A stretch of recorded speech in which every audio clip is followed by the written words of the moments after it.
안녕하세요. 무엇이든 읽어드리는 북면 아저씨입니다. 오늘은 고민 속에서 헤매는 당신을 위해 고민을 그만하고 싶습니다만을 요약해서 읽어드리겠습니다. 작가는 가또 다이조, 출판사는 나무생각입니다. 들어가며 행복해지고 싶다는 것은 말뿐이다.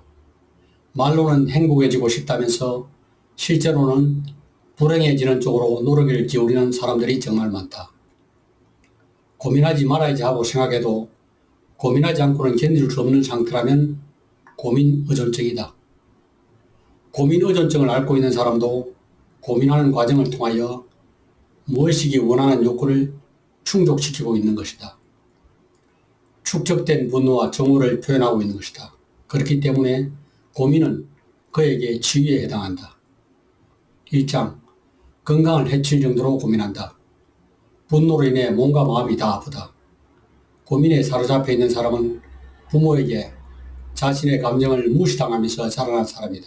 그래서 부모를 포함하여 주변 사람들에게도 비판적인 사람이 되는 것이다. 고민에 사로잡혀 있는 사람의 마음은 기본적으로 비생산적이다. 그들이 행동하는 동기는 성장 욕구가 아니라 퇴행 욕구다.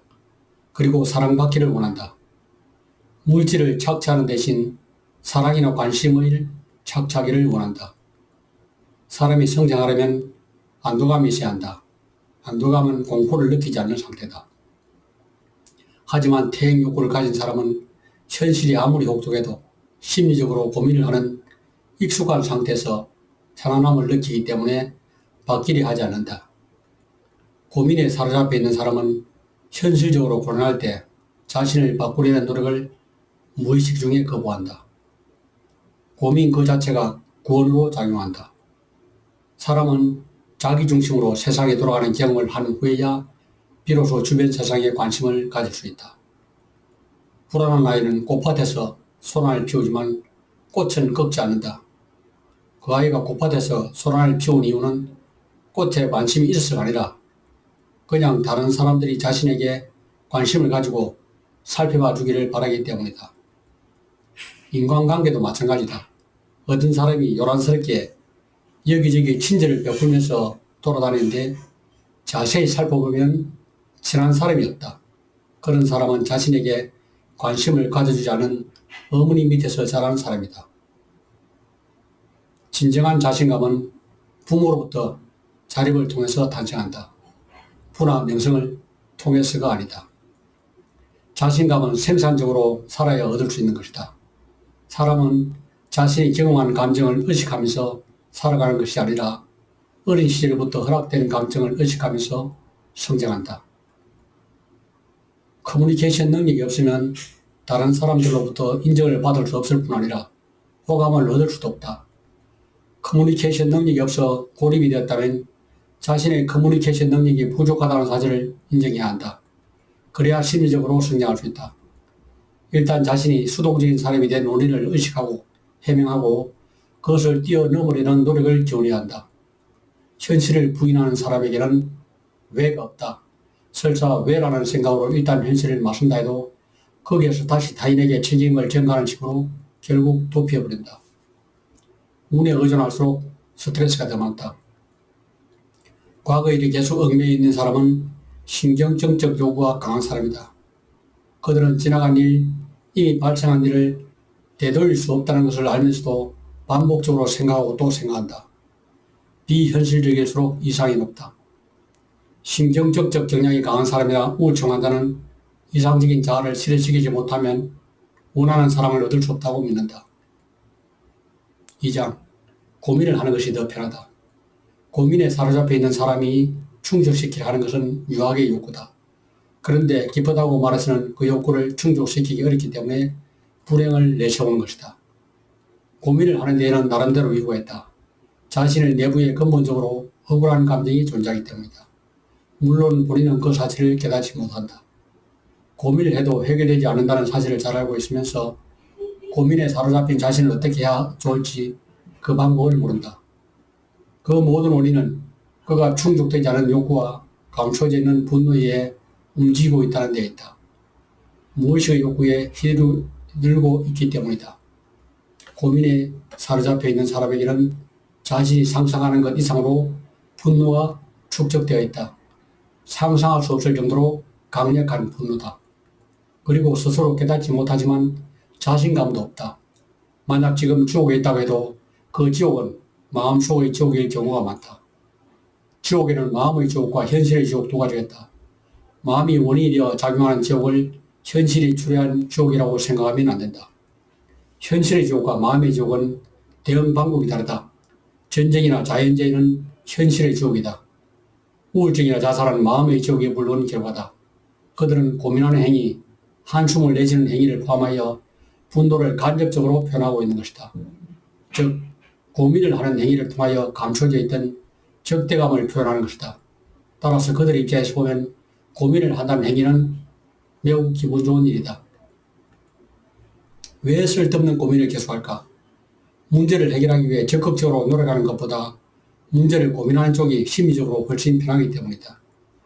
문제를 해결하려면 자발성, 능동성이 필요하다. 그러나 문제를 고민하는 데는 자발성, 능동성이 필요 없다. 무엇보다 고민을 하는 행위를 통하여 퇴행 욕구가 충족된다. 문제를 해결하겠다는 적극적인 태도는 성장을 하겠다는 태도다. 그런데 행동할 때는 퇴행 욕구에 의해 움직이는 쪽이 심리적으로 훨씬 편하다. 충고는 항상 현실의 고통을 해결하기 위한 것이다. 그러나 고민에 사로잡혀 있는 사람은 현실의 고통을 호소하고 있는 것이 아니라 마음의 고통을 호소하고 있는 것이다. 애정 결핍이 강한 우울증 환자는 사랑받는 것과 동시에 인정도 받고 싶어 한다. 하지만 바라면 바랄수록 인정을 받지 못하기 때문에 상처를 입게 되고 상처받은 것을 표현할 수 없기 때문에 다시 우울해한다. 우울증은 인간관계 의존증의 하나다. 그 사람이 싫지만 떠날 수 없다. 그것이 괴롭다. 하지만 어떻게 해볼 방법이 없다. 욕구 불만이라는 말에는 전혀 다른 두 가지 의미가 있다. 퇴행 욕구를 바탕으로 살아가는 사람이 불만을 느끼는 경우와 성장 욕구를 바탕으로 살아가는 사람이 불만을 가지는 경우는 불만이 다르다. 퇴행 욕구를 바탕으로 살아가는 사람의 불만은 현재 발생하고 있는 불만이 아니라 그에게는 삶의 토대 자체가 불만이다. 성장 욕구를 바탕으로 살아가는 사람이 말하는 곤란과 퇴행 욕구를 바탕으로 살아가는 사람이 말하는 곤란은 전혀 다르다. 성장 욕구를 바탕으로 살아가는 사람이 말하는 곤란은 현실적인 곤란이다. 고민에 사로잡혀 있는 사람의 메일이나 편지를 읽고 있으면 주변 사람들에 대한 험담이 많고 그 다음으로 자신의 훌륭함을 내세우며 그 후에 일상이 괴롭다고 표현한다. 고민하지 말아야지 하고 생각해도 고민을 하지 않고는 살 수 없기 때문에 그것은 고민 의존증이다. 고민하는 것은 고통이고 자신에게 아무런 도움이 되지 않는다는 것을 잘 알고 있으면서 고민을 하지 않고는 견딜 수 없는 것이 고민 의존증이다. 감추어진 적대감을 가진 사람에게 일반적인 능동성을 기대할 수 없다. 하지만 역경을 견뎌내고 활기차게 살아가려면 능동성이 필요하다. 감추어진 적대감은 다른 사람과 친해지거나 대하는 자세에 직접적인 장애가 된다. 동시에 사태를 컨트롤하거나 곤란한 사태를 자신에 대한 도전으로 받아들이는 데에도 장애로 작용한다. 괴롭다, 힘들다고 소란을 피우는 과정을 통하여 무의식이 바라는 부분이 충족된다. 더불어 힘들어라고 말하는 사람은 마음속으로 나는 내가 싫어라고 소리치고 있다. 신경적적 환자는 고민을 통하여 무의식에 축적된 분노를 조인한다.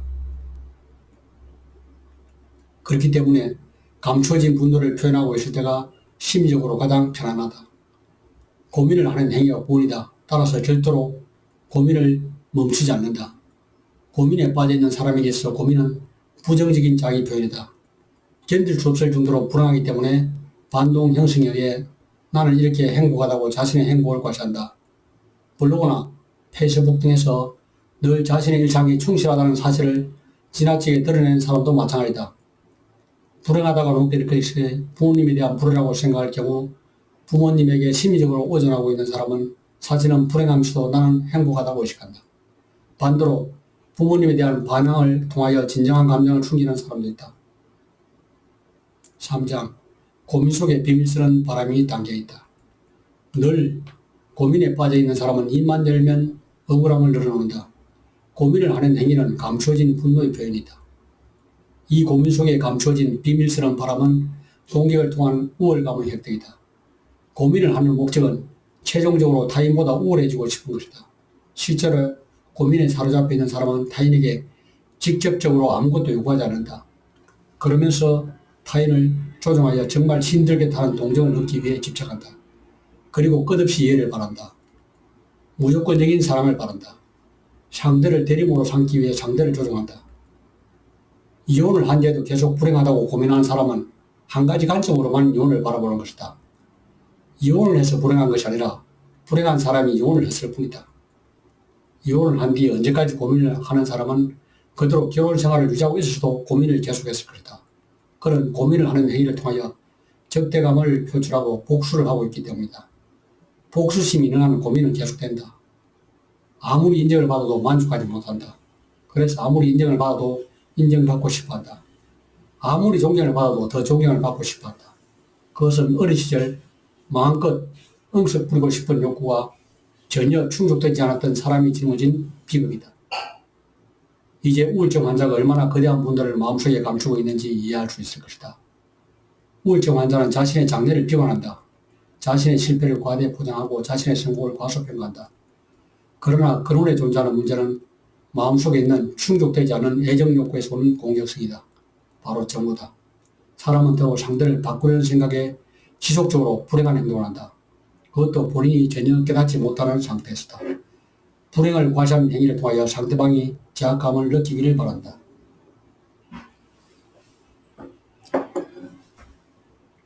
상대방이 제의식 때문에 괴로워하기를 바란다. 자신의 괴로움을 끊임없이 호소하면서 주변 사람을 비난하는 사람은 자신을 사랑해 주기를 바라는 것이다.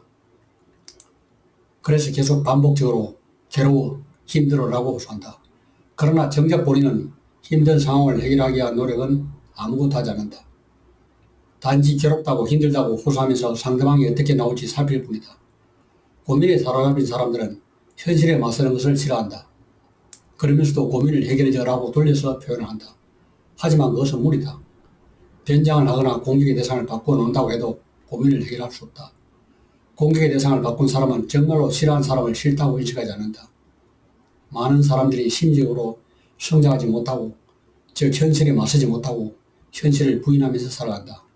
합리화하거나 공격의 대상을 바꾸거나 책임을 전가하거나 외화를 하는 모든 방어기제를 이용하여 현실에 맞설 생각을 하지 않고 몸을 지키는 데만 집착한다. 그러나 현실을 부인하는 태도로는 현실로부터 몸을 지킬 수 없다. 그 사람에게 기본적 불안감이 존재한다는 것은 응석에 대한 욕구가 존재한다는 뜻이다. 갓난아이는 집에 있을 때도 엄마가 보이지 않으면 울음을 터뜨린다. 기본적 불안감 때문에 강박적으로 명성을 추구하는 성인은 엄마가 없는 집에서 울고 있는 갓난아이가 같다. 그리고 그 갓난아이 입장에서 볼 때 현실에 맞서는 것보다 울음을 터뜨린 쪽이 훨씬 편하다.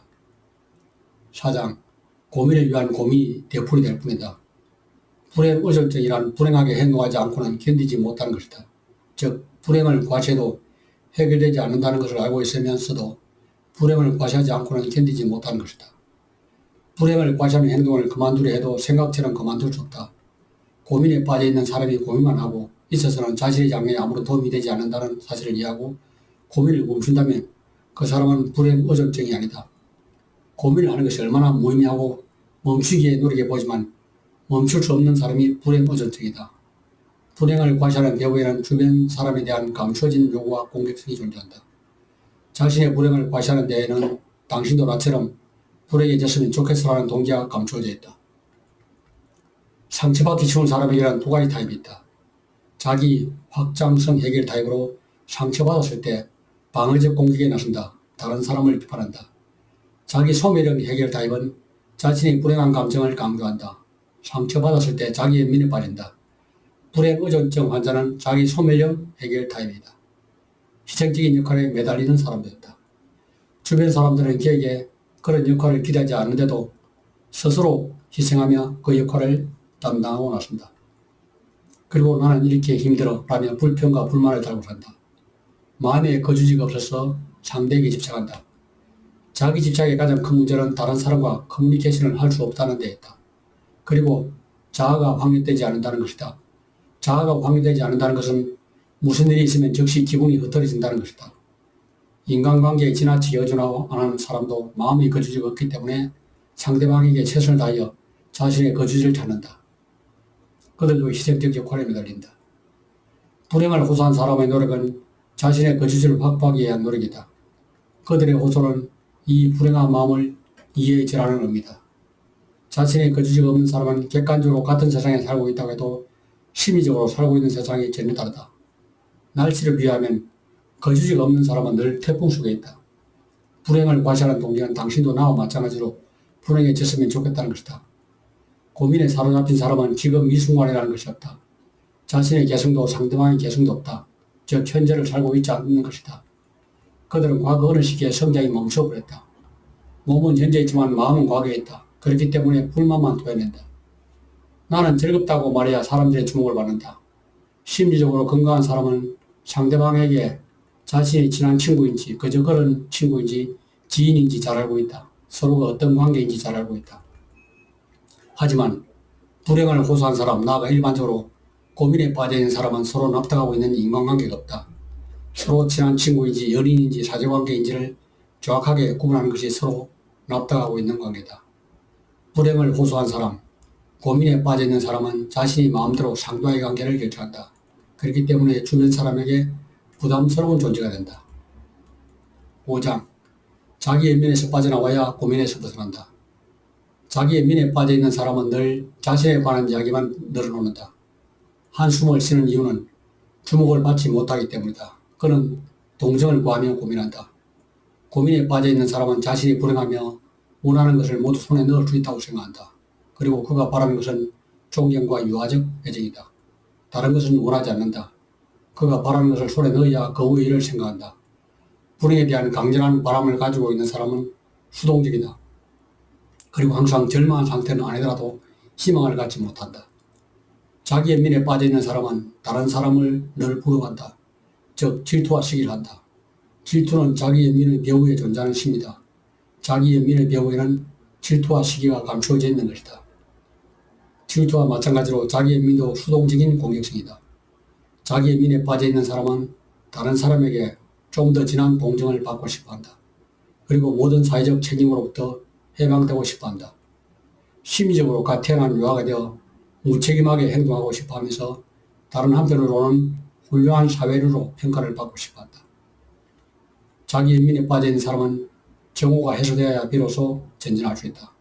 따라서 고민에 사로잡힌 사람은 우선 자신의 태행 욕구나 유아적 갈망을 인지해야 한다. 거짓 사랑에 빠지는 것을 경계해야 한다. 자기 연민 그 자체가 정오의 간접적 표현이다. 좀 더 동정받고 싶다. 좀 더 나의 고통을 이해해 주기를 바란다는 절규다. 자기 연민은 내가 이렇게 힘들다는 사실을 이해해줘라는 절규다. 그리고 그런 자신을 이해해 주지 않는 사람들에 대한 불만임의 정오다. 자기 연민은 자신을 특별한 존재로 이해해 주기를 바란다. 보통 사람과 똑같이 취급하지 말아주세요 라는 요구다. 자신의 특별한 입장을 이해해달라는 요구다. 현실 세계에서 그것이 통하지 않기 때문에 자기 연민은 한층 더 강해진다. 그 결과 그는 더욱더 고립되고 마음의 질병이 점차 심각해진다. 정오의 감정도 강화된다. 어린 시절부터 위협을 받으며 성장한 사람이 상대방의 은행에 지나치게 과민 반응을 보이는 것은 당연하다. 자기 부재 상태이기 때문에 모든 것을 상대방의 태도에 맞추는 것이다. 그들에게는 나가 존재하지 않기 때문이다. 사자우리에 넣어져 성장한 사람은 신경이 지쳐있다. 그렇기 때문에 참을 수 없다. 신경이 소모되어 버렸고 불안과 공포에 휩싸여 살아갈 에너지를 모두 빼앗겨 버렸다. 이미 완전히 소모되었기 때문에 무슨 일이건 참고 견딜 수가 없다. 살아갈 에너지가 없지만 두렵기 때문에 늘 초조하고 신경은 과민 상태에 빠져있다. 현실이 즐겁고 행복함에도 불구하고 불행에 매달리는 사람은 무의식의 강렬한 공포감이 존재하는 사람이다. 즐겁다고 생각하면 그 순간 억압되어 있다는 공포감이 의식으로 떠올라버린다. 감추어진 공포감은 즐거움을 누릴 능력을 파괴한다. 이유 없이 초조한 사람도 마찬가지다. 그는 공포감으로부터 벗어나고 싶은 것이다. 조용히 있으면 공포감이 의식으로 떠오를 것 같은 느낌으로 더 불안해진다. 마음이 성장해온 역사를 이해한다. 사람은 안심과 행복 중에 안심을 선택한다. 그러면서도 나는 행복을 바란다고 생각한다. 행복론의 착각이다. 자신을 올바르게 이해하지 못하는 것이다. 사람은 의식적으로 행복을 바라지만 무의식적으로 안심을 바란다. 그리고 무의식적으로 힘이 더 강하다. 격려하는 사람과 동정을 바라는 사람은 전혀 다르다. 격려한 사람은 시간이 흐를수록 사랑하는 능력이 배양되고 심리적으로 자립하여 문제 해결 능력이 강화된다. 반대로 동정을 구하는 사람은 시간이 흐를수록 심리적으로 다른 사람에게 의존하게 되고 문제 해결 능력은 더욱 떨어진다. 오늘 하루는 마지막까지 정말 좋았다고 생각하며 살아가는 태도가 중요하다. 이 행복을 지속해야겠다고 생각하며 고민으로 연결된다. 연애도 마찬가지다. 오늘 하루를 최선을 다해 살아가면 그것이 결과로 이어진다. 오늘 하루만 있으면 된다. 내일은 생각하지 않는다. 고민하는 과정을 통한 무의식 영역에서 끌어안고 있는 마음으로 갈등을 해결하고 있다는 사실을 이해할 수 있다면 앞길은 밝다. 자물쇠가 걸린 고민의 방에서 나오려면 의식이 갈망하는 배우의 존재하는 무의식의 욕구를 이해해야 한다. 사람은 자신이 불행을 선택해도 나는 불행을 선택했어라는 사실을 의식하지 않는다. 그것이 문제다.